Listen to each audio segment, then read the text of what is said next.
más atrás. Ahí está. Sí, ahí se ven bien. Ah, mira, ahí viene alguien.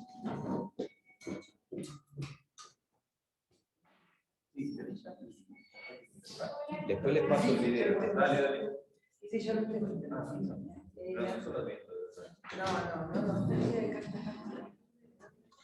Hola.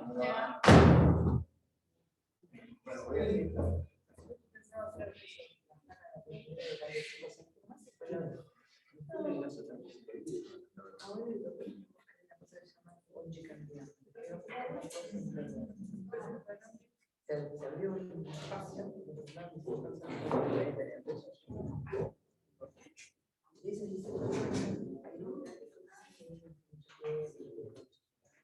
Se abrió un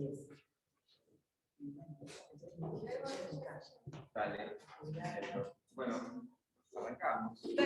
Buenas noches a todos y todas. Estamos un poco decorados hoy, porque yo también terminé más tarde. Hoy nos acompañan Juan Racosta, Andrés Díaz y Andrea Soresi del equipo de IDEL, del equipo técnico de IDEL. Van a contar qué es lo que hacen. Los tres son analistas, así que acá estamos con ganas de escuchar sus experiencias. Y después, bueno, vamos a charlar un rato como hacemos siempre. Así que los dejo a los chicos. Bueno. Que la pasen bien. Que la pasemos bien. Bueno, buenas tardes. Gracias por la invitación. Es volver a un espacio muy lindo. Gracias. Bueno, sí, nosotros trabajamos en el equipo técnico de IDEL. IDEL es una institución que trabaja con discapacidad. Básicamente, hay un área, digamos, ambulatoria y hay un área de internación. Nosotros estamos a cargo, digamos, o tenemos participación en lo que es el área de internación y el área ambulatoria. El área ambulatoria cuando es la rehabilitación de neuro, pacientes que tienen algún trastorno, digamos, de orden neurológico o algún accidente o algo que, digamos, que acontece del orden de lo traumático. Y que acontece del orden traumático en el cuerpo. Y entonces, algunos con una gravedad mayor, algunos con una gravedad distinta, digamos, no menor, pero distinta. Lo cual, en este aspecto, bueno, yo particularmente estoy en el área, digamos, de ambulatorio de rehabilitación de neuro. Andrés está en la parte de residencia y Juan está como jefe de servicio coordinándonos a todos. Trabajar en una institución, para quienes trabajamos en consultorio, pues yo muchas veces también me pregunté por qué trabajo ahí. Porque en realidad ninguno de los tres nos falta trabajo de un orden, digamos, privado.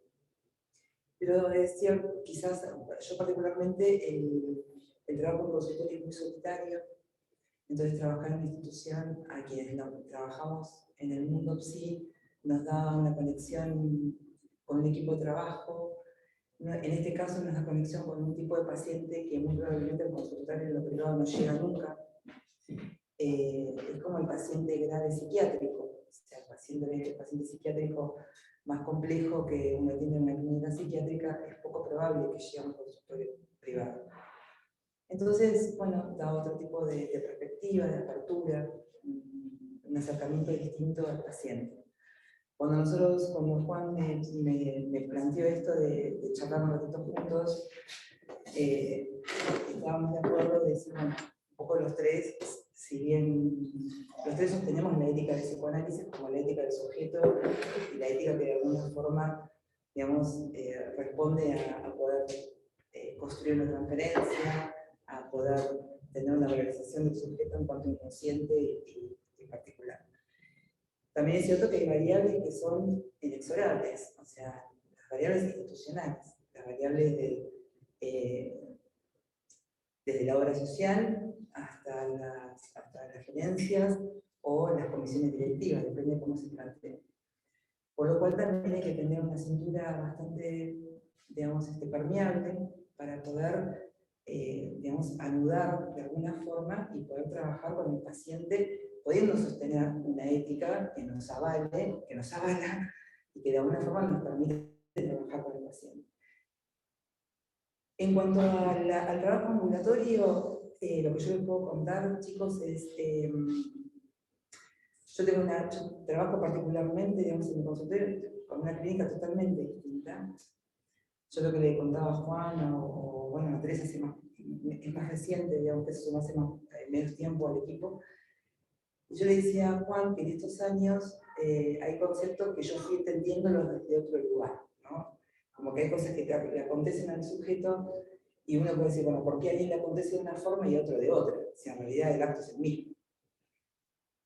Y bueno, y a veces uno lo deja puesto, yo decía, pero quizás con esto uno entiende el concepto de desgracia, ¿no? Uno dice, bueno, y qué sé yo, todos nos podemos caer, pero caerte, abrirte el talón, que se te infecte y que te corten la pierna, es como un suceso de eventos desgraciados que, bueno, que le acontecen a ese sujeto en particular, ¿sí? Y caemos todos en algún momento.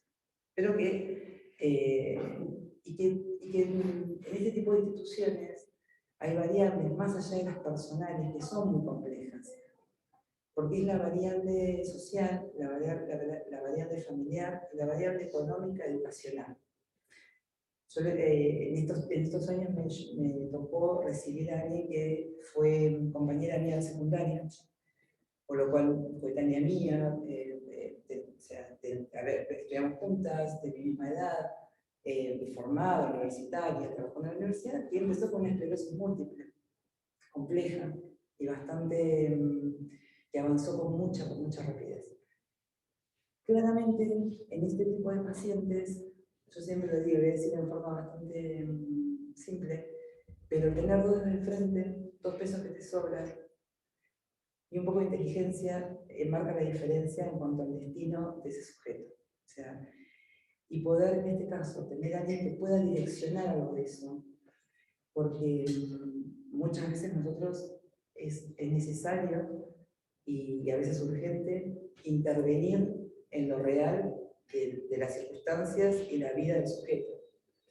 Porque a nosotros nos llegan pacientes que de la noche a la mañana quedaron invalidados. De la noche a la mañana hay cosas que ya no pueden hacer. De la noche a la mañana quedan dependiendo de un tercero.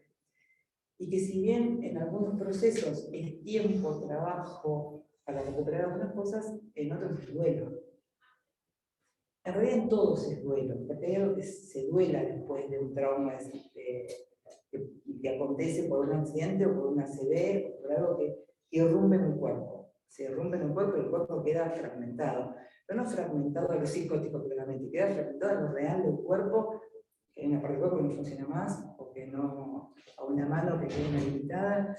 Entonces, hay una parte que queda en lo real fragmentada.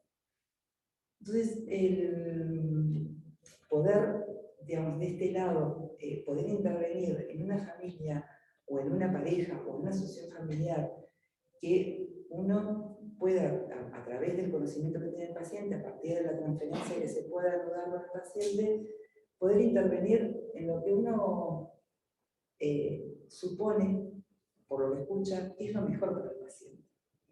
Hay un tiempo, sobre todo un primer tiempo, que los pacientes no pueden pensar demasiado. No pueden pensar demasiado, no tienen mucha capacidad de reflexión, están muy aturdidos por lo traumático que aconteció.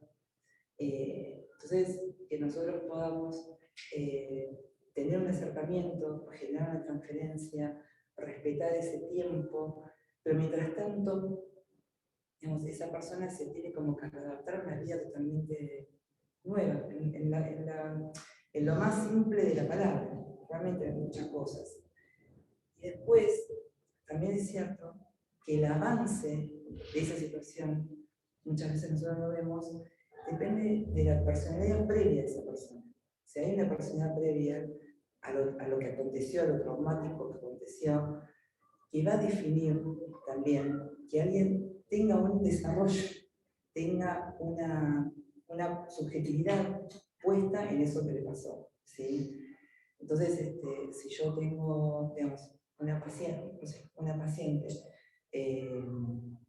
Bueno, pasó hace poquito, es una chica que tuvo un accidente y que claramente era una histeria florida, encantadora en un punto. Bueno, termina en una, sacando, o sea, termina en una publicación en Clarín haciendo una exposición de su pierna cortada con su prótesis, ¿sí? Digo, no se melancolizó, ni se deprimió, ni quedó de pronto, digamos, porque ya había algo previo y que pudo hacer algo con eso. No pasa con todos los pacientes, porque ahí es donde sí talla muy fuertemente lo previo de la personalidad, lo previo de la historia y la posición subjetiva que cada uno tuvo con las cosas de la vida que tuvo hasta ese momento. Nosotros lo que tratamos, digamos, a veces es difícil el sostenimiento a largo plazo de un paciente, porque pasan muchas cosas en el medio, ¿sí? Pasan muchas cosas de orden que son estrictamente clínicas, o estrictamente de rehabilitación, o estrictamente de la evolución sí, clínica orgánica del paciente. Entonces hay cosas que lo distancian, lo ausentan, no puede. Un gran desafío para nosotros que trabajamos con la palabra y en algún sentido desde la palabra, es el paciente que no habla o que viene con una afasia severa y que viene a veces peor cuando viene con una afasia de expresión y con una afasia de comprensión, por lo cual es un paciente que ni siquiera puede dibujar o escribir o lo hace de forma muy precaria. Entonces ahí hay mucho trabajo que se puede hacer con los familiares para ir como reconstruyendo algo de la subjetividad de ese paciente e intentar, digamos, acercarnos a algo, en el mejor de los casos, que esa fascia pueda ir revirtiendo. Son procesos largos en el caso que pudiera revertirse, ¿sí? Así que bueno, en sí el trabajo es lindo, porque es lindo trabajar en equipo. Y es lindo tener un buen equipo al lado con el que trabajar.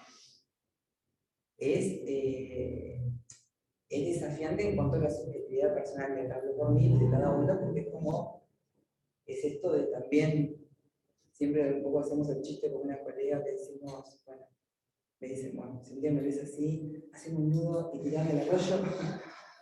Bueno, es esta fantasía, digamos, de la muerte, esta fantasía de quedar, digamos, en una suerte como de cuadriplegia, hemiplegia o de devastación. Bueno. Entonces, creo que de alguna forma nos da lugar, digamos, a quienes tenemos un recorrido distinto personal, a quienes hemos podido tener quizás una posición un poco más, nada, un poco más puesta en la vida, más en lo tanático, bueno, digamos, invita a repensar un poco muchas cosas de las personales, ¿no? Cuando uno está tan cerca de la enfermedad y la muerte. Y de alguna forma nosotros estamos cerca de la enfermedad y la muerte, trabajando con la discapacidad, con este tipo de discapacidad, ¿sí? Con este tipo de discapacidad. Porque, bueno, nosotros recibimos pacientes que han tenido accidentes muy graves, ACV bastante complejos o como muy eruptivos, pacientes jóvenes que empiezan con enfermedades neurológicas degenerativas. Entonces, bueno, todo ese tipo de, como decía al principio, todo ese tipo de pacientes que muy probablemente no llegan nunca a un consultorio privado. O sea, y el poder tener una institución que los contenga, que les dé herramientas para poder rehabilitar y trabajar, es algo que creo que es necesario, que ese tipo de instituciones existan, y que claramente, no lo digo por nosotros, pero bueno, que haya gente, en principio, como dijo un psiquiatra amigo mío hace muchos años, que tenga ganas de trabajar con esos pacientes. Y cuando uno ya no tiene ganas, es mejor retirarse, fundamentalmente. Uno no lo hace por dinero, lo hace. Dinero ganamos más en lo privado, por eso.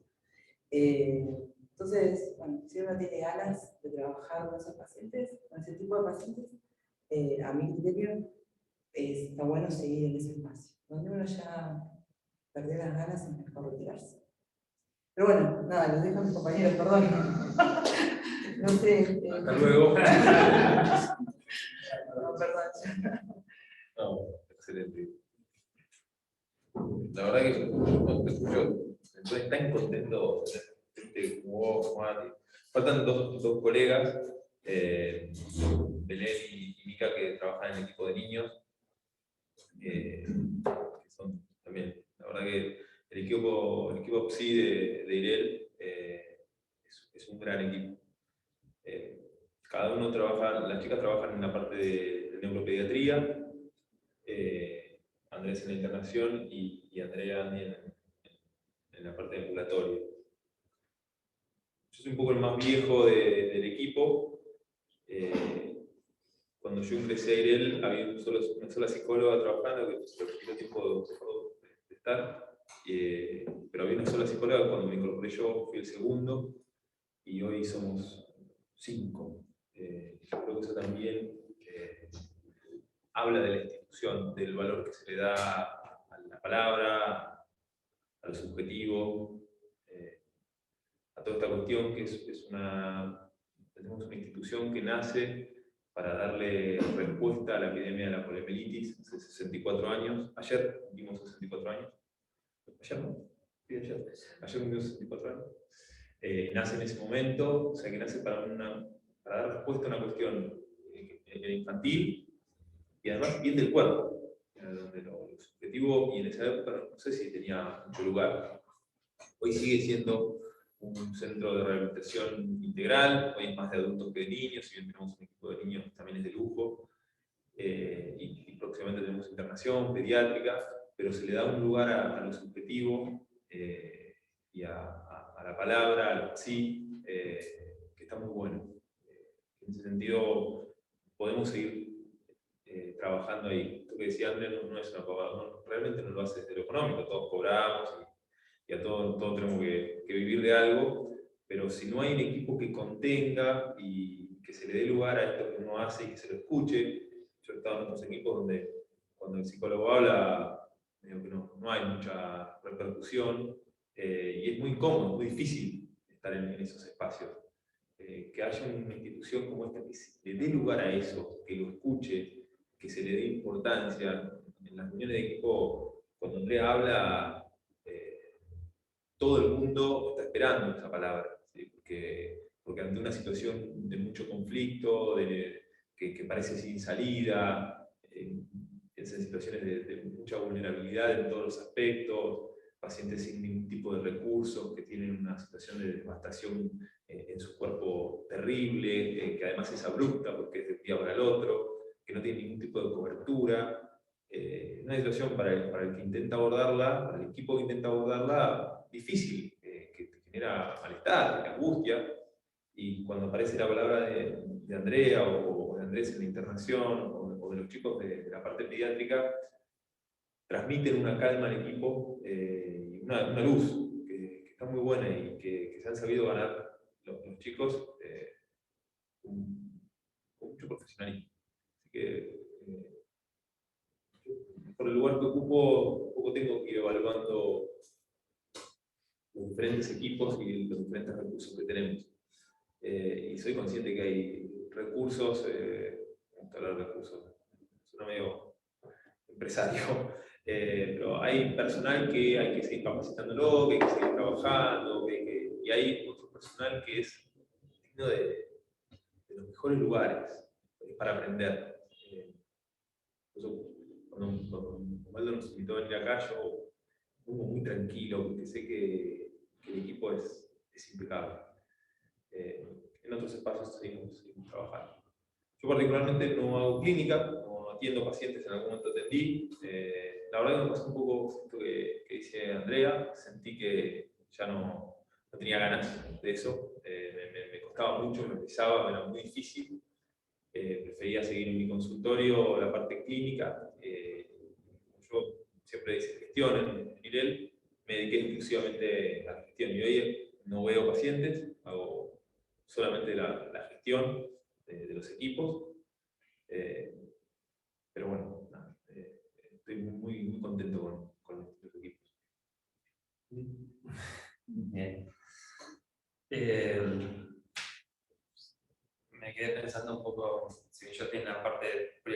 internación, lo que es residencia, me quedé pensando un poco en lo que dijo Andrea del duelo, y muchas veces, sí, yo soy bastante reciente por una institución, pero algo que me llamó muchísimo la atención es con respecto al duelo que hay ahí, ¿no? Hace poco me crucé también con una colega que me preguntó, lo mismo que me pregunté yo cuando entré ahí, qué pasaba con la imagen del cuerpo. Y si había un duelo con respecto a eso. Hay un duelo, pero no es el primero. No, lo que más me llama la atención es el primer duelo que aparece en el paciente que está en residencia en internación es la autonomía, ¿no? La pérdida de autonomía e independencia. Y lógicamente la angustia, el primer síntoma de angustia que cae es con respecto a eso, la pérdida completamente de autonomía e independencia. Después, a medida que va pasando el tiempo, los días que están dentro de la institución, empieza a aparecer un poco más esto de la imagen del cuerpo, sí. Pero fue más significativo esto, ¿no? Decir, bueno, ¿por qué la angustia? Bueno, porque para mí la independencia que se pierde absolutamente, bueno, porque ya desde el momento que está en institución, también la cuestión adaptativa, el paciente se tiene que adaptar a un lugar completamente diferente que no es su casa, que no es su hogar, que no están los perfiles afectivos, que no están sus cosas, no están sus pertenencias, que los horarios son otros, por la institución que tiene una organización determinada para todo el transcurso del día, la jornada completa. Pares en particular. Sí, tal cual. Comparten, digamos, habitación con otros pacientes los espacios en común, el comedor, el patio, algunos que hacen terapias en grupo. Y bueno, ¿cómo parece esto? Primero, ¿no? Se deja la parte del cuerpo a un costado y aparece la autonomía e independencia de ese lugar. Dice, bueno, ahora dependo completamente de una persona que al principio no conoce, o los enfermeros no lo conocen, hasta que se establecen los vínculos y ellos son los que más tiempo pasan, dependen completamente de un otro. Después, el trabajo también ahí en internación es acompañar mucho a la familia, que es un trabajo bastante complejo porque muchas veces la demanda de la familia, digamos, tiene que ver con su deseo y no va de acuerdo, digamos, al deseo del paciente en su rehabilitación. Claro. Y ese es un trabajo por ahí más complejo porque la demanda es muchísimo mayor. Y bueno, uno trata de lo posible de escuchar a la familia más allá del paciente, lo que tiene el paciente para decir, el paciente que puede poner palabras, qué espera la familia, cuál es el deseo de la familia con respecto a la rehabilitación de ese paciente y de ese familiar en realidad que está ahí.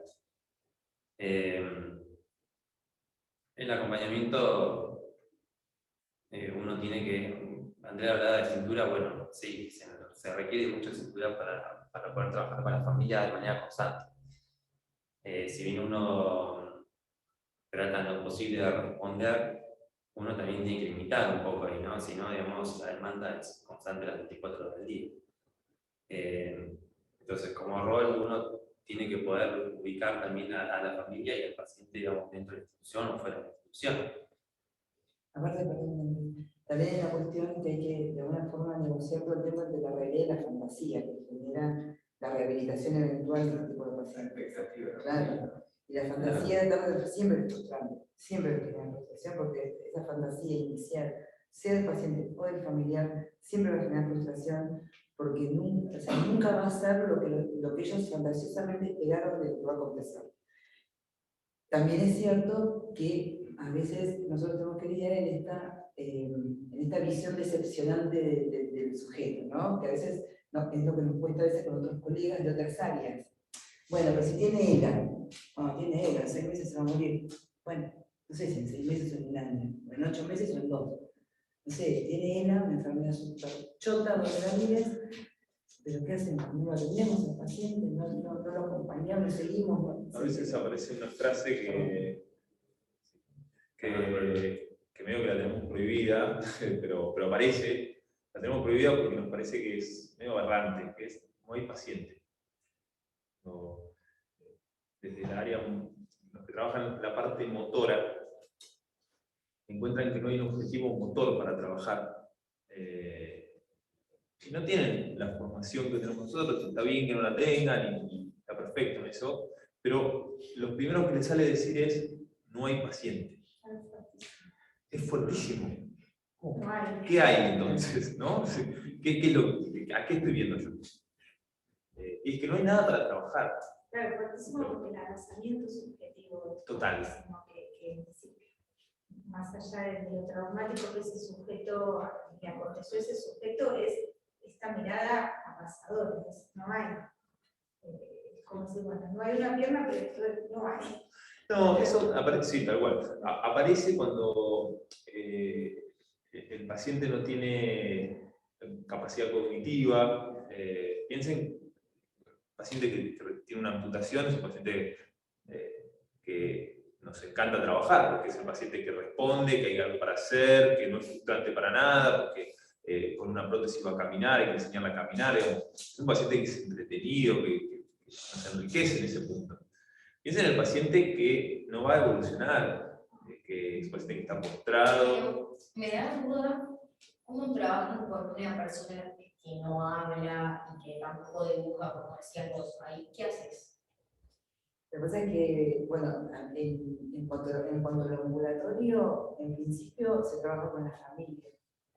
Trabaja con la familia y a partir de algunos datos que empezamos a construir con la familia, se empieza de a poquito con lo que se puede, muy poquito, a veces muy poquito, ¿sí? Digamos, esperando a que esa persona pueda en algún momento generar algo del orden de la expresión, y se genera una comunicación, Que a veces es una mirada. claro, que a veces es un gesto, es una mirada, pero eso es... ¿Cómo hacer lazo? Claro, exacto, porque eso, y a veces uno puede empezar a hacer lazo si vos sabés, a partir de los otros, cómo era la vida de esa persona que no pude hablar más. Entonces, no sé, si de pronto le gustaba pintar, le gustaba dibujar, si estudió, si trabajaba, si le gustaba Claro, porque pintar. eso es lo fuerte, no es que esta persona suponete nace con un diagnóstico de parálisis cerebral. No. Es alguien que de repente la vida de un día para el otro le cambia en ese grado. Que hablaba y no puede hablar, de que camina y no puede caminar. Claro, hay toda la dimensión, eso que decían los chicos respecto del duelo, ¿no? El concepto de duelo. Ahora, que yo pensaba mientras los escuchaba, un duelo puede detenerse también. Y ahí, donde hay El proceso ustedes de están, claro, digo, el duelo es un trabajo, en tanto tal puede no hacerse. Y ahí, digamos, ustedes son los únicos que pueden hacer algo ahí, desde la ética en particular que sostenemos, que supone un sujeto ante el no hay paciente. Sí, pero sí, yo eso que decís lo he pensado bastante. ¿Hasta qué punto uno puede, de alguna manera, me sale forzar, no sé si es la palabra, ese trabajo? Creo que a veces hay algunos pacientes que generan una cuestión media, una especie de defensa, ¿sí?, ante una situación tan devastadora que no hacen duelo, que hacen una cuestión de coraza, ¿sí?, fuertísima, Más resistencial. absolutamente, y que, digo, hasta dónde uno tiene que escarbar algo de eso, porque por ahí después no hay para, el paciente no tiene para responder ante eso, ¿se entiende? Entonces, ahí la cuestión de la ética es muy interesante de ver, porque bueno, ¿hasta dónde uno llega? La angustia muchas veces es una brújula, ¿no? Que bueno, pero confundir a la angustia como una brújula, a buscarla, digamos, ese límite a veces es muy delicado en estos pacientes que quedan en una situación de mucha devastación, ¿no? Uno tiende a pensar en esto, paciente amputado, pacientes que quedan con un grado de dependencia en todo, imagínense en todo, que mueven por ahí los ojos solamente. El resto... Sí, es como ahí encontrar resultados. Claro, muy complejo. Eso, que mueva los ojos, que ahí podamos encontrar resultados. Sí, muy Y bien. hace unos años nosotros teníamos una paciente joven, 17 años, que convulsionaba una media de 20 veces por día. Entonces, ¿te acuerdas de esto? Sí. Y le hacen una intervención que de alguna forma interviene entre los dos hemisferios cerebrales, Sería una epilepsia. de una epilepsia severa. Severa, y lo que intervienen es en la conexión entre los dos hemisferios, el cuerpo calloso. Claro. Se interviene ahí. Es una operación que se hace bastante en pacientes epilépticos porque permite el descenso de, no en todos los casos, pero el descenso de las cantidades de convulsiones. Que cada convulsión altera el cerebro, ¿no? Que la paciente funciona mucho, complicado, perdón. Y esta chica, que en realidad cuando nosotros la recibimos, una semejante intervención, digamos, que como digamos, era como, bueno, ¿qué podemos esperar? La chica, digamos, ¿qué pasa? Bueno, fue un trabajo, porque a ver, de la cirugía salió con hemiplegia, salió casi sin hablar, comprendiendo muy poquito. A medida que va pasando el tiempo nos vamos dando cuenta que tenía como una especie de retraso madurativo inicial, de cognición. Pero bueno, la verdad es que el tiempo fue pasando, ella se fue reincorporando, se fue parando, fue movilizando mejor la parte, digamos, hábil, fue pudiéndose expresar, comprender, lograr convencer a su mamá que chateara por Tinder por ella, porque no podía, digamos, se levantaba de alguna forma chicos por Tinder, lograr que la mamá la llevaba a encontrarse con estos chicos, que claramente cuando la veían pasaban otras cosas. Bueno, pero en realidad era la vida de una adolescente compleja, a ver, de una adolescente con algunos inconvenientes de orden en lo corporal, pero que de alguna forma había generado una adaptación conductual para acercarse a todo aquello que iba a los bailes de los chicos con discapacidad, acosaba de alguna forma al chico que le gustaba. Bueno, terminó con, o sea, 7 años más tarde, después de esa operación, fue armando una vida, tiene un hijo, ¿sí? Más allá de lo que podemos pensar que tengo un hijo, esa chica, bueno, eso es otro tema. Pero tuvo una pareja, o tiene, y tuvo un hijo, y de alguna forma le generan un certificado de discapacidad, le cobra una pensión, digo, tiene construida una subjetividad y una vida en relación, y que si ustedes me preguntan a mí, directa, o sea, si ustedes me preguntan el día 1 que yo vi a esa paciente, sinceramente les digo, yo pensé que, bueno, que era una chica que iba a quedar mirando al sudeste, o sea, que no tenía mucha chance de nada. O sea, acá no estamos hablando de si está bien o está mal, es otra discusión que no tiene nada que ver en este contexto. Simplemente que claramente a veces, digamos, seguir y esperar, porque esa es la cuestión, tener tiempo de espera y que en esa espera se genere un lazo que nos permita, bueno, acceder, comunicar, buscar, nada, y a veces no es mucho, ¿sí? Pero no, sos otra paciente que quedó con una fascia severa diciendo 3 palabras. Pero en esas 3 palabras, ella generó un nivel de expresión, ya que la reconocemos. Para ellas esas 3 palabras no son esas 3 palabras. Claro. Ella dice 3 palabras sueltas que para ella tienen otro significado cada vez que las dice. Entonces, ella lo único que dice es, pongamos en vaso, celular, mesa. Pero te habla con esas 3 palabras. Entonces te está hablando, como estoy hablando yo, solamente utilizando esas 3 palabras. Y ella cree que está diciendo otra cosa. Entonces, nada. Y obviamente, estamos hablando de esto que al principio, digamos, cuando uno dice, ¿por qué esas 3 palabras? Audi, auto. Dice diablo, una marca de autos. Audi, Son significantes. Pero el marido era mecánico. Claro. O sea, es. Entonces, es inevitable para nosotros decir, sí, lo que es, bueno, no vamos a darle una significación a esto de otro orden, porque no, esto es lo que se dio y le quedó esto como resabio, la verdad que no se puede leer de otro lugar. Sí se puede intentar leer la expresión que le pone esa palabra, y puede haber una lectura y una expresión, pero no podemos... Y ella entiende lo que vos le decís. Sí. Muy angustiante cuando hablas con ella, ella te está tratando de transmitir algo es muy difícil de entender qué te está diciendo y te lo vuelve a repetir y cómo se va transformando su cara de desesperación, de no poder transmitirte esa idea y te vuelve a decir lo mismo como diciéndote qué parte no entendés, ¿no? ¿Y ahí no le puedes dar una hoja y un lápiz? Escribe eso. Escribe. Claro. Sí, sí, La fascia es total. Sí, escribe eso. Y hay un síndrome que se llama síndrome de enclaustramiento. Yo vi un solo paciente con ese síndrome, un chico que intentó, mucha mala suerte, si existe algo de eso, intentó suicidarse y se pegó un tiro y pega en la base del cráneo y le genera este síndrome de enclaustramiento, que lo único, o sea, está absolutamente conectado, pero lo único que puede mover son los ojos. Se llama así porque está como enclaustrado dentro de eso. Puede pensar, pero no. Totalmente, está absolutamente. Nosotros diseñamos con gente, hacemos varios trabajos con las universidades, con las tecnológicas y demás, diseñamos aparatología que nos permita esto, comunicarse, prótesis. Entonces se diseñó un programa con una tablet que tenía un sensor que le leía, con los ojos él podía escribir. Claro, algo así. Sí.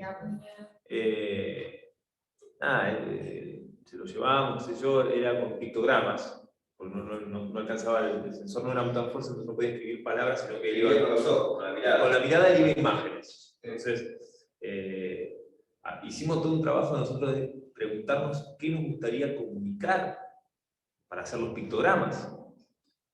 Me acuerdo que Seba Fati, tu médico fisiatra, él decía, tenemos que poner un pictograma para me pica. Porque si le pica una parte del cuerpo, ¿cómo lo transmite? Es desesperante. Es desesperante.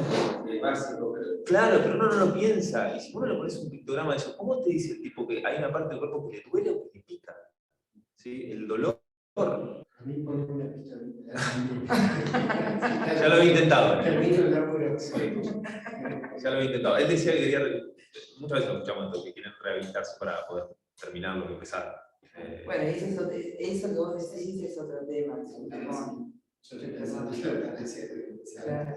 Bueno, quiero tener esa opción. ella decía, bien o está bien, está mal, es para otro lugar. Yo creo que a mí lo que me pasó desde que trabajo a nivel, que me empecé a cuestionar esto del bien y del mal, ¿no? Realmente, digamos, creerse dueños de la vida, que nosotros en algún punto nos adueñamos de la vida de ese otro y lo sostenemos con vida, ¿sí? Y si el otro no nos puede comunicar que no quiere vivir más, la medicina está tan avanzada que no te deja morir tan fácilmente.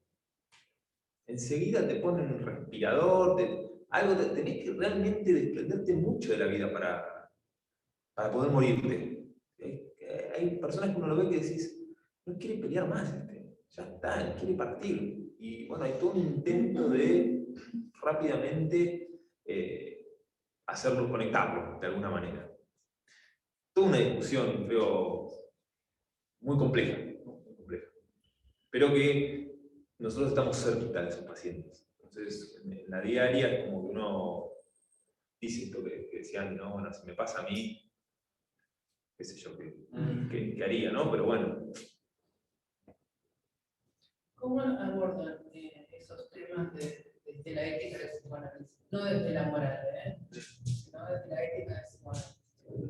Los temas con ese tipo de pacientes. Claro, porque, a ver, si el paciente está... apuntamos, ¿no? Al deseo del paciente, es un deseo de muerte. Es un deseo. Sí, claro, claro. A veces es un buen paso de cada uno. Sí. Si el paciente puede comunicar algo, es más fácil. Se puede comunicar una lucidez excitante. Sí, más o menos, sí, tal cual. O sea, pero también... es más fácil porque uno escucha el deseo del paciente. Y se firman consentimientos, se habla con la familia, se respeta ese deseo. Creo que eso es un poco la ética del psicoanálisis, respetar el deseo del otro. Hay consentimientos que van en esa vía de no me conecten o no. Sí. No en este país no tenemos la No, pero la eutanasia es otra cosa. Por eso es. Sí. No, hay consentimientos que dicen que si el paciente, por ejemplo, entra en paro, no se lo reviva, no se lo reanime, o que el paciente puede negarse a recibir medicamentos, ¿sí? Hay un caso, por ejemplo, de ese chico de la familia.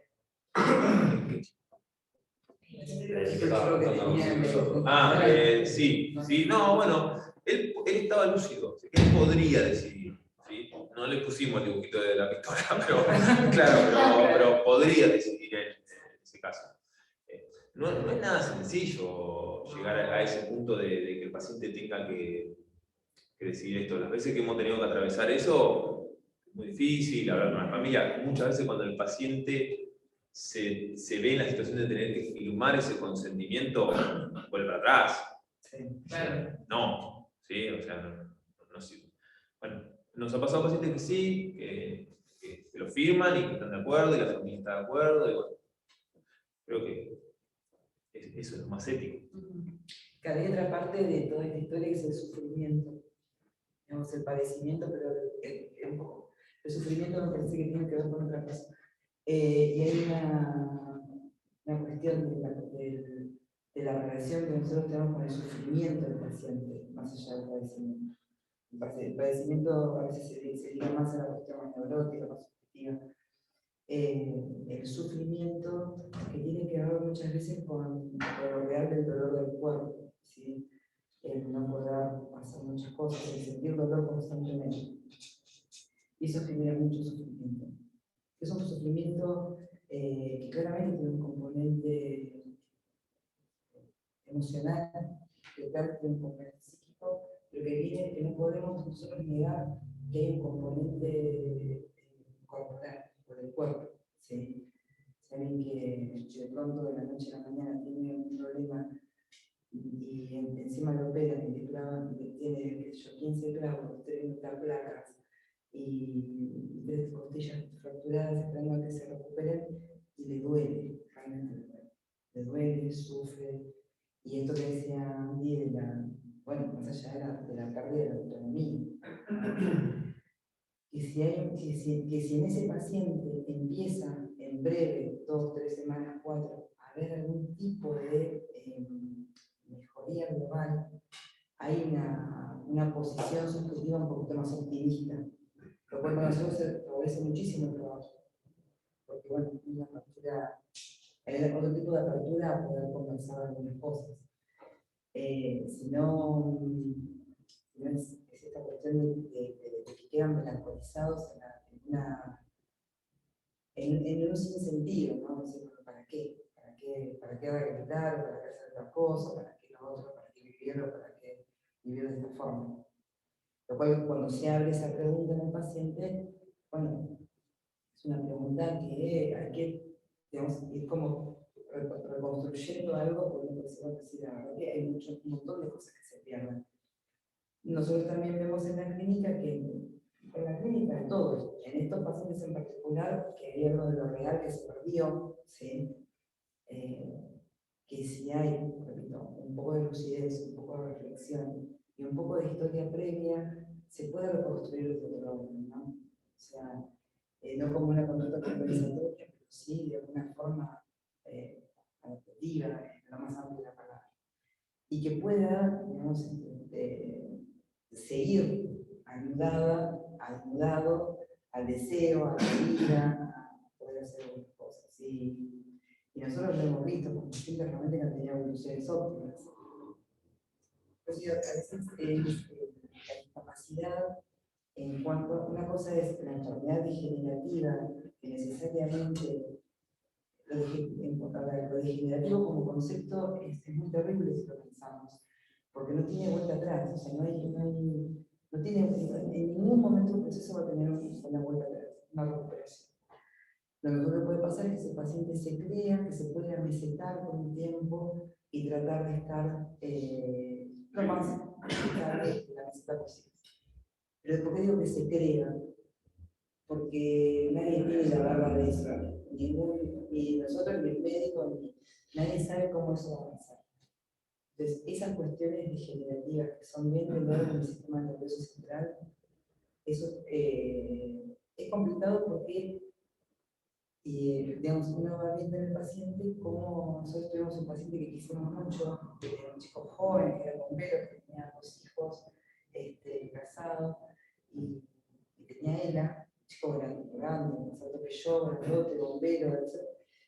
Y bueno, y ese muchacho que bueno, tenía esta enfermedad, la primera vez que él se cae, de acuerdo a lo que hablamos con la fonoaudióloga que lo atendía, él tenía ELA, y cuando él sale del consultorio de Emma, que es la fonoaudióloga, se cae y nunca más se volvió a parar.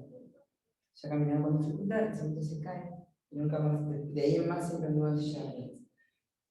Y estaban los 2 nenes con 2 muñequitos en la sala de espera con la mamá esperándolo. Claro, él era, de alguna forma había acontecido la catástrofe, o sea, se había desmoronado, y él sabía que nunca más iba a volver a parar.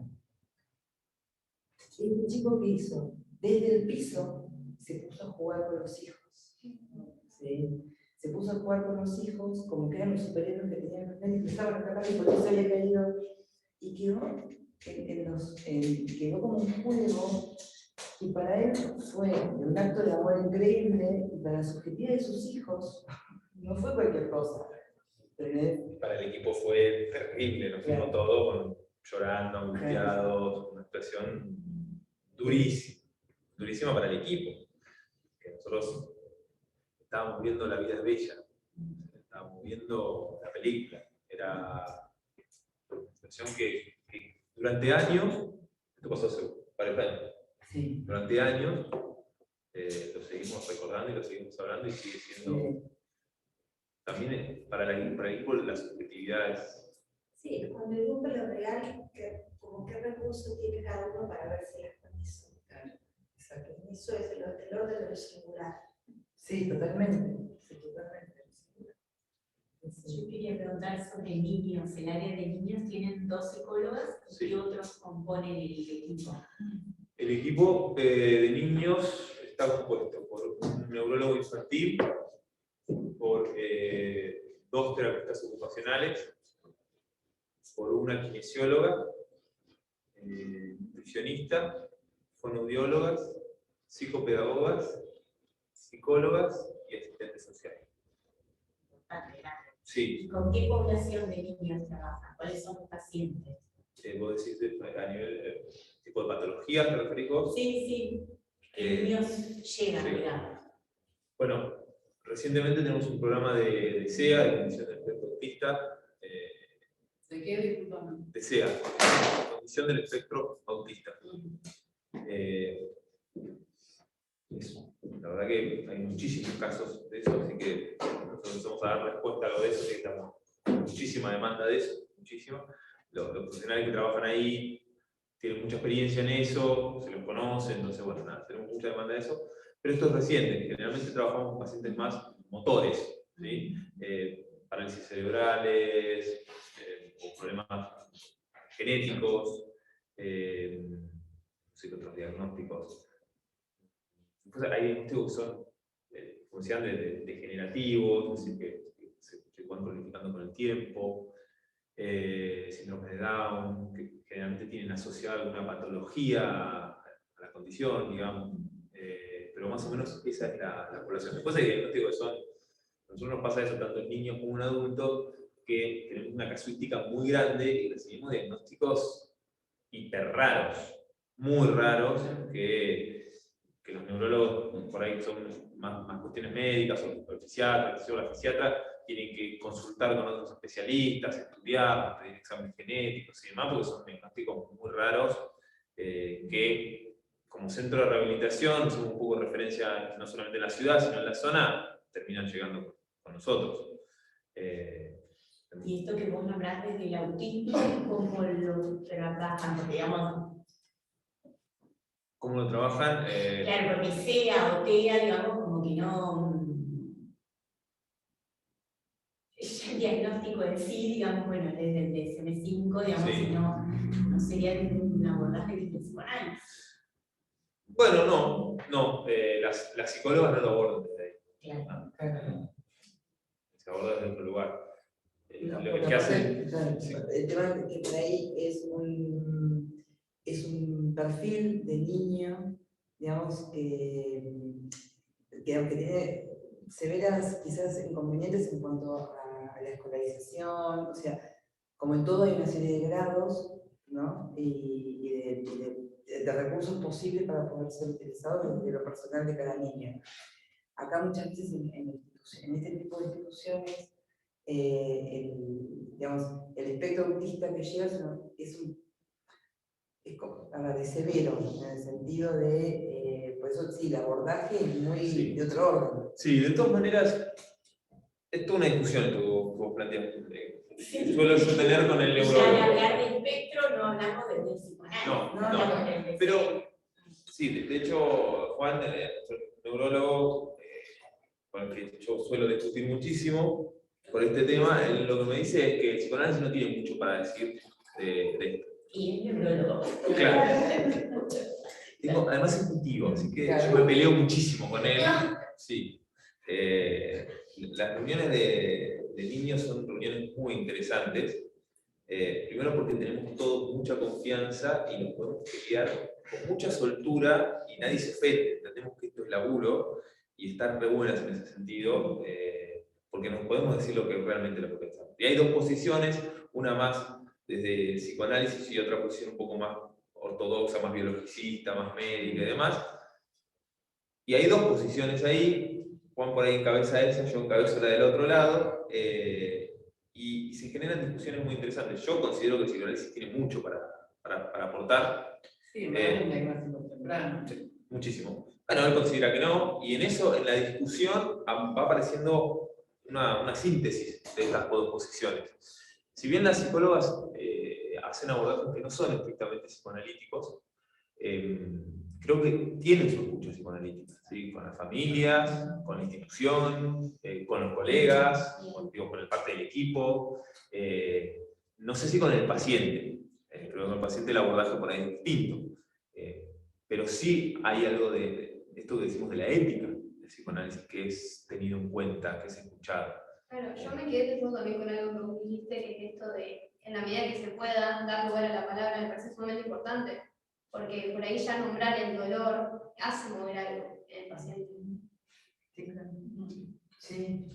De hecho, ha sido una constante a lo largo de todo el ciclo que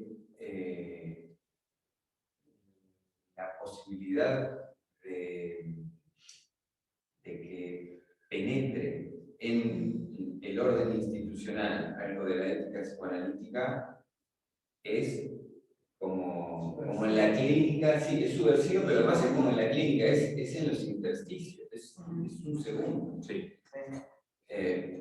Por eso. Pero es un montón. Claro, No, por y eso supuesto, puede es abrir un otra montonazo. posibilidad. Es otra escucha. De hecho, vos fíjate, estás en la gestión, dijiste, pero encabezás la posición en las reuniones de una ética.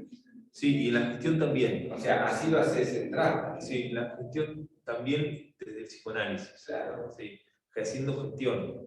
De hecho, el director médico, Diego Palomo, que ahora está empezando a leer un poco de psicoanálisis porque yo le estoy dando algunos textos, pero que no tiene, él es médico y demás, él sin saber nada de psicoanálisis, él dirige la institución desde un lugar psicoanalítico, desde la ética del psicoanálisis, desde tener en cuenta el deseo del otro, ¿sí? Que creo que por ahí es lo más significativo, si se quiere. Desde ese lugar, claro, por ejemplo, una de las primeras cosas que Diego planteó tuvo que ver con la imagen de la institución. Entonces, dice que vos llegues a un lugar y que una sala que ya no se llama más sala de espera, se llama sala de preatención, que en la sala de preatención no haya sillas, está hablando de algo. Está diciendo, a mí no me importa cómo vos esperás. A mí que parado, que haya una silla significa algo, ¿sí? Que no haya carteles que digan no, porque cualquier cartel que dice no está expulsando, no, prohibido, y que son todos carteles para nosotros, no somos, el paciente ni lo lee, eso, el paciente no da ni 5 pelotas, pero nosotros nos quedamos tranquilos que hay un cartel que dice prohibido pasar, no hacer esto, ¿no? Esta cuestión, creo que correrse de ese lugar es empezar a tener en cuenta al otro, a escuchar al otro, y eso creo que es las bases del psicoanálisis, la ética del psicoanálisis. Desde ese lugar creo que todos los psicólogos y mucho del personal no psicólogo trabaja en ese lugar. Y los que no están en esa posición, Juan, el neurólogo y demás, yo creo que el psicoanálisis tiene o esta cuestión tiene una cuestión que a veces nos asusta porque nos hace sentir que no controlamos nada, ¿no? Y aceptar que uno no controla no es fácil. Cuando a un médico le saca ese poderío de diagnóstico, de medicación, de controlar y demás, te dejo en un lugar medio complicado. Entonces ahí se genera toda esa discusión, que está buena, es interesante, pero que está... Igual me quedé pensando, por eso que te dije que, bueno, que es neurólogo. En realidad no, desde la neurología, como desde la psicología, digamos, hay distintas posicionamientos, también desde la neurología, digamos, hay neurólogos como, que tienen, digamos, por ahí antes de un diagnóstico cerrado, como más escucha sobre diferentes áreas que están afectadas, bueno, y ver qué se puede diseñar para ese pacientito, porque hablamos, bueno, está en el medio 2, 3, está todo por constituirse, digamos. Por eso cuando te dije, me apresuré a decirte, bueno, es neurólogo. Bueno, no, hay neurólogos que no, que por ahí es más allá de un diagnóstico cerrado, apuestan por ahí a algo de lo subjetivo, de la relación, de las primeras relaciones con el otro, digamos, y proponer abordajes diseñados para ese paciente en particular, que a veces con un diagnóstico tan cerrado y una edad tan temprana, como que muchas veces los tratamientos son los mismos, ¿viste? El diagnóstico se termina transformando en condena. Totalmente. Preso eso. Sí, Juan tiene algo en gestión. Una de las cosas que más nos preocupan es aquellos que no saben que no saben, ¿no? Ese es el más peligroso, digamos, porque el que no sabe va a hacer mucho lío. Juan sabe que no sabe. Entonces, en ese sentido, para nosotros muestra un poco la humildad, un tipo que tiene un montón de años de recorrido, de experiencia, que nos jerarquiza a nosotros y demás, y que nos escucha, porque él sabe que en esas cuestiones él lo sabe, y nos respeta, por eso se puede... Pero nosotros también sabemos que en algunas situaciones es necesaria que haya Claro. un médico que tenga la capacidad y la decisión clínica de intervenir. Porque cuando uno observa una familia con un niño que grita 15 horas sobre 20, ¿sí? Sistemáticamente, y en algún punto alguien tiene que intervenir, ¿sí? Por más que nosotros podamos tener una lectura distinta o una posición distinta. Es decir, hay algo de lo real de la situación, de esa situación. Pues justamente lo que ella plantea, caso por caso, antes Claro. de que intervenga un neurólogo, que para poder hacer algo... Exacto, claro. ¿No? Por eso Es como en la Claro. singularidad. Una familia, no era diagnóstico, no era autismo, era otro diagnóstico, era muy complejo. El padre, no me lo digo más, la nena no dormía, no había manera de dormirla. Entonces el padre, me acuerdo que en una reunión dijo: si yo soy el único tipo que la única manera de dormirla era en el auto, subir al auto, ¿te acordás? Y dice: yo soy el único tipo que gastó más nafta en pandemia que fuera de pandemia. Porque salía y estaba hasta las 4 de la mañana, de las 10 de la noche, 6 horas dando vuelta por la ciudad, se había llenado tanques de nafta, porque no se dormía. Y las intervenciones ahí, bueno, la que hizo una intervención maravillosa ahí, que pudo trabajar mucho eso, es nuestra terapeuta ocupacional, Meli. Ella intervino mucho sobre eso y me acuerdo que pasado un año, la madre le llevó un regalo a ella donde le agradece que le regaló, que Melina le logró regalar a ellos un año de sueños, un año de poder dormir, ¿sí? Entonces, en esas situaciones donde está todo tan desregulado, digamos, entrar desde un lugar psicoanalítico demasiado ortodoxo, no es momento, no es tiempo, es ir de tiempos. O sea, después sí, cuando se regula todo eso, lo que decías vos, cuando bueno, se medica, cuando se calma, qué sé yo, ahí sí, hay lugar para la intervención, porque hay otro que también puede escuchar, que tiene algo para responder, ¿no? Cuando, después de que un paciente se rehabilita, ¿sigue transferenciado con la institución? No siempre. No, no siempre. A veces sí, a veces. Sí, Pero pueden seguir, digamos, sí, tasa pueden posibilidad. seguir antes de que logran una rehabilitación. A ver, en una situación aguda, en una CB, nosotros lo recibimos en agudo, o sea, apenas se conoció la CB. Después de un año de rehabilitación, lo que ya se lo plantea el médico, se lo plantea el terapeuta, que ya es convivir con las secuelas. Entonces, si un paciente en ese año fue, digamos, aprendiendo, como quien dice, y aceptando y definiendo como una posición personal en relación a lo que le pasó con otro tipo de posicionamiento, en realidad, por ahí sigue viniendo a la institución después de un año y medio porque va a tocar la hidroterapia. ¿Se entiende? Pero no, pero la verdad que no todos. No todos. Ese es un problema también institucional. La capacidad, digamos, no quedan ligadas. Muchas veces la transferencia es personal, es con quienes lo tenemos. Sí, con el profesional. Claro. Yo pensaba en eso. ¿Tienen un grupo? Ahí va la pregunta, perdón. ¿Tienen un grupo, digamos, o alguien, claro, en ese lugar? En cuanto al seguimiento de los pacientes que Claro, para establecer ese lazo. Ajá. No. Sí, es un proyecto. Así es un proyecto, sí. Sí, Tener un seguimiento de ver qué pasa. De alta. Sí. Seguimiento de alta. Sí, porque muchas veces perdemos el rastro del paciente. Generalmente porque el paciente está bien. Claro. Pero bueno, pensamos en la posibilidad de llamarlo a los 2 o 3 meses y bueno, ver cómo anda, cómo sigue, y hacer un seguimiento, después llamarlo a los 6 meses, ver cómo fue evolucionando, cómo está. Es todo un proyecto. Es difícil, es bastante difícil por la cantidad de gente. Digamos, hay varias cuestiones que uno tiene en cuenta, los factores económicos, hay que sostener un personal para hacer eso. Nosotros vivimos exclusivamente de lo que nos dan los pacientes, lo que pagan los pacientes y las obras sociales, no tenemos subvención de nadie, no somos estatales. Entonces, cada cosa que nosotros queremos hacer y que implica la intervención de un profesional o de un administrativo, de alguien tiene que pagar. O sea, a esa persona hay que pagarle. ¿Sí? Programa de seguimiento al alta, ¿quién lo va a financiar? Es muy difícil.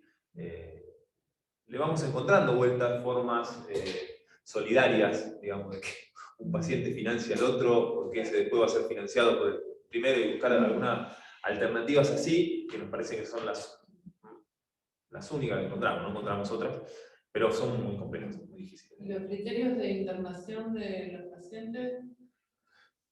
Los criterios de internación, cuando un paciente requiere una internación, porque es derivado por un médico, por un hospital, porque viene la familia a averiguar, por un amigo, por quien sea, generalmente si están internados, pedimos una anticrisis o un resumen de historia clínica de la institución, la evalúan los médicos de la institución, el médico fisiatra, el neurólogo, los médicos clínicos, y hacen una evaluación bien amplia del paciente, básicamente para ver si nosotros podemos dar respuesta a ese paciente. Si podemos, muy raro que no podamos, porque tiene que ser un paciente que esté respirado, que esté con oxígeno, que nosotros no manejamos, por lo menos por ahora, pero si no, tiene que tener pacientes con patologías psiquiátricas muy complejas, que tampoco no es nuestro objetivo. Sí vienen asociadas a alguna problemática, pero no es el objetivo principal, la rehabilitación principal. Por ejemplo, ahora hace poquito, un paciente esquizofrénico que quedó ciego, nos consulta para la internación. La verdad es que no tiene criterio, porque ¿qué va a rehabilitar? Por eso preguntaba qué tipo de pacientes llegan. Llegan pacientes que tuvieron una ACV, por ejemplo, que quedan con una ACV, digamos, con secuelas graves, pacientes con TEC, traumatismo encefalocraneal, con politraumatismos, pacientes con enfermedad, con cáncer hemos tenido, cuidados paliativos, pacientes con ELA en los momentos más terminales, donde ya la enfermedad los inhabilita, pacientes con esclerosis múltiple. Por eso sería personas que están como inhabilitadas como al extremo. Sí, mira, también tenemos pacientes, por ejemplo, con una fractura de cadera. Paciente que es más traumatológico eso. El paciente se opera, generalmente son adultos mayores, se cayó en la casa, se fracturó la cadera, lo operan y le lleva un mes y medio, una rehabilitación más o menos estándar, si no se complica con nada, más o menos un mes y medio, hasta que vuelve a tener un grado de independencia que puede, si vivía solo, vivía con su pareja, volver a estar ahí. Pero después hay pacientes que están años internados, porque... Sí, por el traumatismo severo. Claro, que no va a ser muy difícil que el paciente cambie su estatus. Muy difícil. O pacientes que no tienen dónde volver. Nosotros no somos un geriátrico, pero en algún punto terminás, porque es un paciente que no es para un geriátrico, que requiere una rehabilitación, ya la rehabilitación no es un nombre muy agradable, pero así le decimos de mantenimiento, mantenemos lo que logramos. ¿Sí? Por ahí no sé si es el nombre más feliz que elegimos, pero bueno, es el más concreto, creo. Y pacientes que sí están en agudo, que evolucionan y que se van de alta. Tenemos todo ese tipo de pacientes. Y ahora, pronto seguramente pacientes pediátricos, que estamos armando el ala pediátrica de la internación, que tampoco hay mucho en Bahía, y nosotros tratamos de dar respuesta. Básicamente lo que pensamos es que si alguien necesita rehabilitación y nosotros no damos la respuesta, ¿quién la va a dar? Digamos, en un punto tenemos hasta una obligación social ahí. Por ejemplo, hace poco internamos a una paciente con un diagnóstico de hiperobesidad. Nosotros no teníamos esos diagnósticos. Nos llega la demanda de atención sanitaria, una paciente que tenían internada en el hospital municipal, que ya estaba en la casa, pero que no podía salir de la casa porque no pasaba las aberturas, y nos llega esa demanda. Y bueno, nada, pareció que había que responder, entonces hicimos una pieza que estaba, tiramos paredes, construimos una abertura acorde, conseguimos una cama ortopédica especial. Tiraron paredes para poder incluir una paciente. Sí, tiramos una pared. No hay manera de ingresarla, no había manera de ingresarla. La paciente pesaba más de 300 kilos. Yo la fui a ver a la casa en su momento, con el equipo hicimos la evaluación en la casa, obviamente, con enfermeros, con médicos, y fui yo también. Una historia de vida durísima, bueno, todo muy complejo. Entonces ella tenía como en la casa una ventana que daba a la calle, una casa muy precaria, y ahí habían construido su habitación, porque la lograron entrar por ahí, la habitación ahí. La habitación era un colchón una cama de 2 plazas, con muchos libros abajo, ¿sí? Para hacerle de soporte, y ahí ella estaba, con su pareja. Bueno, nosotros le pedimos un mes de tiempo, porque no teníamos manera de producirla. Bueno, la internación, había una habitación que daba al canal, que daba ahí cerquita, así que había una entrada por ambulancia, tiramos una pared. Tenemos un programa que es de nutrición y movimiento, donde trabajamos con pacientes con patologías de sobrepeso y demás. Uno de esos pacientes tiene una empresa de aberturas, así que lo convocamos a él, obviamente se pagó, pero bueno, él todos los que convocábamos nos daban plazos de tiempo de acá a un año. Nos dijo, bueno, yo te lo cobro, pues se los hago mañana.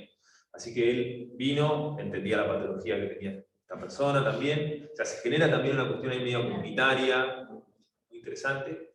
Y se hizo toda una obra. Se hizo toda una obra que se financia con lo que la paciente nos va a pagar cuando nos pague, digamos. Pero bueno, nos parecía que en la ciudad tenía que haber un lugar así, que pueda dar respuesta a este tipo de situaciones. Un lugar, eso. Sí. Quitar una pared, hacer un lugar. Sí. Y ahí es donde hacen existir el psicoanálisis. Esa otra esa otra Sí, la verdad es que cuando uno dice que no a alguna cuestión, alguna demanda que tenemos, entendemos que en algún lado va a tener eco eso. O sea, alguien le va a dar respuesta. Y se termina dando una respuesta que no está buena. A veces sí, pero esta paciente iba a terminar teniendo una respuesta que no era la que ella necesitaba. Hoy es una paciente que está caminando. Es una paciente que, nada, todo muy complejo. O sea, para poder pesar a ese paciente no se pesa cualquier balanza. Una balanza para pesar a ese paciente cuesta más de 500.000 pesos, conseguirla prestada. O sea, todo es muy artesanal. No estamos en Suiza, digamos. Eso lo sabemos todos, muy a fuerza de pulmones, remar. Pero también ahí se genera algo que hace interesante el laburo, ¿no? Porque aparece, nada, un administrativo que te dice, che, yo tengo un conocido que tiene una balanza y la voy a buscar y te dan ganas de seguir. Creo que yo tengo la particularidad, mi hermano es neurólogo y trabaja en Canadá, vive en Canadá. Y yo le cuento estas cosas a él, que se formó acá, digamos, que él sabe lo que es la Argentina, digamos, no es que... Claro, sí, como acá, conoce, pero yo le cuento estas cosas, él hace muchos años que está allá, y él me mira, estás hablando en chino, porque esto es un delirio, ¿cómo no? Yo no, pero es así, y él en algún momento me lo ha dicho, dice, hace que sea más entretenido eso. Y a veces sí, hace una adrenalina de hacerte pensar, de hacerte que está buena, no es tan... El argentino también. Sí, no sé, si eso medio que nos lo decimos nosotros para sentirnos bien. Somos muy creativos. Claro. Sí, No, no. pero yo pensaba cuando te escuchaba también, ¿no? Esto del administrativo, digamos, indefectiblemente con lo que ustedes trabajan, si no es el equipo, es del orden del imposible. Totalmente. Chao, saludos. Chao, gracias. Sí, totalmente. Es del orden del imposible. De hecho, el Imposible. administrativo es un personal de salud. Para nosotros, así lo entendemos nosotros, participa de la comunidad. Que perdón, que puede ser propiciatorio o puede ser el peor obstáculo para que el paciente llegue algún día. Sí. O sea, son amorosas o amorosos, pero puede ser propiciatorio. O sea, recibir a un paciente, que son los primeros que lo reciben ellos, el administrativo, y nosotros no discutimos, pero bueno, muchas veces es, bueno, por ahí la tolerancia, o las ganas, o la paciencia, o lo que sea que podemos tener nosotros. El administrativo, sobre 10 días, ellos no lo tienen. Y bueno. Sí, creo que cuando uno los incluye, los hace parte del equipo de rehabilitación, ellos se lo toman de otra manera e incluyen al paciente, digamos. Cuando uno lo deja por fuera y cree que no son parte del equipo, y cree que ahí sí empieza a salir con esto que dice André, que es así. Puede tener una función terapéutica. Totalmente. Eso es gestión también. ¿Eh? Eso es gestión. Totalmente, Sí. claro que sí. Sí, para nosotros es personal de salud. Personal de salud. Bueno, gracias, chicos. No, gracias por la invitación. No, gracias. No tenían que esperar el día del psicólogo, nos podrían haber invitado otro día.